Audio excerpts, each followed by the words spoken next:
నమస్కారం. మీరు చూస్తున్నారు పూజా టీవీ. నేను లలిత సహస్ర. అయితే 2025 సంవత్సరం పూర్తి చేసుకొని 2026 సంవత్సరంకి అడుగుపెట్టాము. ఎంతో ఆశలతో ఎంతో భవిష్యత్తు ఉండబోతుందని చాలామంది ఎదురు చూస్తుంటారు. ముఖ్యంగా ద్వాదశ రాశుల వారైతే మరి గతంలో 2025 సంవత్సరంలో అనుభవించిన కొన్ని కష్టాలు, నష్టాలు, సుఖాలు, దుఃఖాలు కూడా మళ్ళీ కొనసాగించబోతున్నాయా? మరి కొంతమందికి ఏళ్ళటి శని అలాగే ఉండబోతుందా? మరి వాళ్ళకి శనిపీడ పోబోతుందా? ఏమైనా అదృష్టాలు, రాజయోగాలు రాబోతున్నాయా? ఇలా చాలా ఆసక్తికర విషయాలన్నీ కూడా మనం ఈరోజు తెలుసుకుందాం. మరి ఈ విషయాలన్నీ కూడా తెలియజేయడానికి ప్రస్తుతం మనతో పాటు ఉన్నారు ప్రముఖ జ్యోతిష్య నిపుణులు శ్రీ శ్రీ చక్ర ఉపాసకులు మరికంఠ శర్మ గురువు గారు. నమస్కారం గురుగారు. పరమేశ్వరార్పణమస్తు. గురుగారు, 6వ రాశి, మరి 6వ రాశి కన్యా రాశి వారికి ఎట్లా ఉండబోతుంది? కన్యా రాశి వారు కాస్త మొహమాటస్తులు అని అంటుంటారు. అది వాస్తవమేనా? అందరికీ కూడా అట్లా వర్తిస్తుందా? సో కన్యా రాశి వారి గురించి కాస్త విశ్లేషణాత్మకమైనటువంటి విషయాలు తెలియజేస్తారా? వాస్తవం చెప్పుకోవాలంటే కన్యారాశి వారు మొహమాటస్తులు అని చెప్పుకోవడం కంటే వీరు ఏ విషయాన్ని ఎక్స్ప్రెస్ చేయలేరు అని చెప్పడం ఉత్తమం. కొన్ని విషయాల్లో వీరు కుండ బద్దలు కొట్టినట్టు మాట్లాడుతూ ఉంటారు. కానీ ఈ రాశి వారు ఏంటంటే వారి యొక్క అభిప్రాయాన్ని చెప్పాలి అంటే చుట్టూ జనాలు ఏమనుకుంటారు అనేటువంటి విషయంతో వాళ్ళు మొహమాట పడతారే తప్ప ఎటువంటి ఇబ్బందులు కూడా పడరు. వాళ్ళు ఏం చెప్పాలనుకుంటున్నారు దాన్ని స్ట్రైట్ ఫార్వర్డ్గానే చెప్తూ ఉంటారు. ఇక 2026 విషయానికి వచ్చేసరికి ఏమవుతుందంటే ఈ కన్యా రాశి వారు ఆర్థికంగా నిలబడడానికి ఒక మంచి అవకాశంగా ఈ సంవత్సరం చెప్పవచ్చు.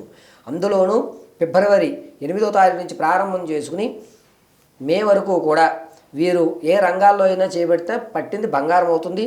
మాట విలువలు పెరుగుతూ ఉంటాయి. పైగా వీరు వ్యాపారంలో ప్రత్యక్షంగాను పరోక్షంగాను 2-3 ట్యాకీలు చేస్తూ తనకంటూ ఒక స్పెసిఫిక్ ఎర్న్ చేసుకుని సేవింగ్స్ అనేటువంటిది ఖచ్చితంగా ఈ సంవత్సరంలో క్రియేట్ చేసుకుంటారు. సేవింగ్ చేయాలి, దాయాలి ఇదే మాత్రం ఉండదు. ఇప్పటి వరకు వీళ్ళు చేసిన మిస్టేక్ని ఈ సంవత్సరంలో చేయరు. ఇంతకుముందు వచ్చిన దాన్ని అప్పులు కట్టిన తర్వాత మిగిల్చుకునేవారు. ఇప్పుడు ముందు మిగుల్చుకుని తర్వాత అప్పులు కడతారు.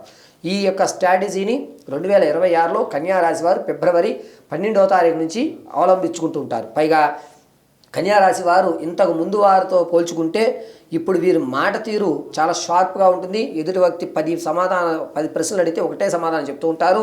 రాజకీయ నాయకులకు మాత్రం కొంచెం గడ్డుకాలంగా మొదటి 4 నెలలు కూడా చాలా గడ్డుకాలంగా ఉంది. తర్వాత నుంచి మాత్రం వీళ్ళు క్యాడర్ నమ్మే అవకాశాలు ఏర్పడుతున్నాయి.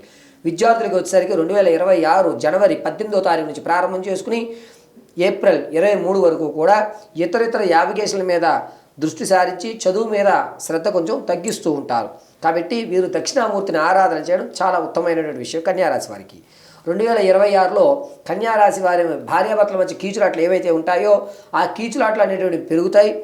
పైగా వీరు ఎప్పుడూ లేని విధంగా వీరు పెద్ద మనుషుల మధ్యలో నువ్వంటే నువ్వు అని పిల్లి ఎలక మీద పోరులాగా వీరు గొడవలు అనేటువంటి పెంచుకుంటూ పోతుంటారు తప్ప ఎక్కడ తగ్గిద్దాం, కాంప్రమైజ్ అవుదాం అనేటువంటి ఆలోచన ఈ రాశి వారికి ఈ సంవత్సరంలో కనిపించదు.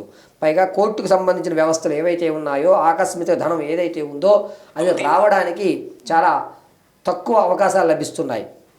ఈ కన్యా రాశి వారు తమ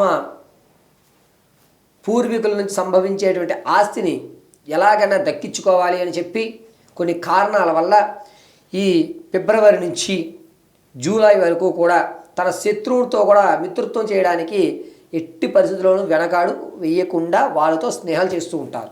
తమ యొక్క స్థితిగతులు మార్చుకోవడానికి దొరికిన ఏ అవకాశాన్ని కూడా విడిచిపెట్టకుండా తమ ప్రచారణ చేసుకుంటూనే ఉంటుంటారు. ఈ కన్యారాశిలో ఉన్నటువంటి వారు విదేశాలు వెళ్ళాలి అనేటువంటి వారికి మాత్రం జనవరి 20వ తారీఖు నుంచి ప్రారంభం చేసుకుని ఏప్రిల్ 12వ తారీఖు వరకు కూడా అద్భుతంగా కలిసి వస్తుంది. వీరు ఆ తర్వాత కూడా వెళ్ళినా ఎక్కడా కూడా ఎటువంటి ఇబ్బందులు పడేటువంటి అవకాశం గోచరించడం లేదు. వ్యాపారం చేయాలి, రియల్ ఎస్టేట్లో ధనాన్ని పెట్టాలి అనుకుంటే మాత్రం ఏప్రిల్ 18వ తారీఖు నుంచి ప్రారంభం చేసుకుని జూలై 24 వరకు కూడా వీళ్ళు వ్యాపారానికి ఖచ్చితంగా పనికి వస్తారు. ప్రత్యక్షంగానే వ్యాపారాలు చేయొచ్చు.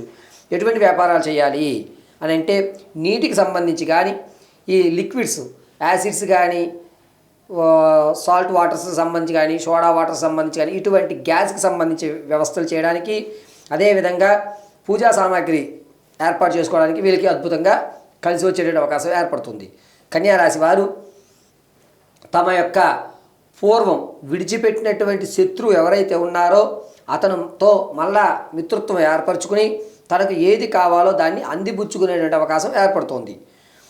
పూర్వం నుంచి కూడా ఈ కన్యా రాశి వారు బాధపడుతున్నటువంటి అనారోగ్య సమస్య ఏదైతే ఉందో అది మళ్ళా పునరుద్ధరీకరణ అయ్యేటువంటి అవకాశం లభిస్తుంది. ఈ కన్యా రాశి వారు ఈ సంవత్సరం అంతా కూడాను గ్రామదేవతను కానీ కాళభైరవ ఆరాధన కానీ చేయడం అత్యంత ఉత్తమమైనటువంటి విషయం. ఓకే గురుగారు, ధన్యోస్మి గురుగారు, చాలా చక్కగా వివరించారు. చూసారు కదండి, గురువుగారు చెప్పినటువంటి ఆ పరిహారాలు తప్పకుండా ఆయా రాశుల వారు ఖచ్చితంగా పాటించాల్సిందేనని గుర్తు చేస్తున్నారు. అంతేకాకుండా మీకు మంచి జరగాలి, శుభ ఫలితాలు ఇవ్వాలంటే ఆచాతూచ తప్పకుండా ప్రతిదీ కూడా గురుగారు చెప్పినట్టు ఆచరించండి. మీకు ఇంకెటువంటి సందేహాలు దీని మీద కనుక మీకు ఉన్నట్టయితే కింద కామెంట్ రూపంలో తెలియజేయండి. గురువుగారి నెంబర్ కూడా ఉంటుంది, గురువుగారికి కూడా ఫోన్ చేయొచ్చు. అలాగే కింద కామెంట్ రూపంలో తెలియజేసినట్లయితే ఆ సందేహాలను నివృత్తి చేస్తూ మరోసారి గురుగారితో నెక్స్ట్ వీడియోలో మళ్ళీ మనం కలుద్దాం. మరిన్ని విషయాలు కూడా మాట్లాడుకుందాం. నమస్కారం. పరమేశ్వరార్పణమస్తు.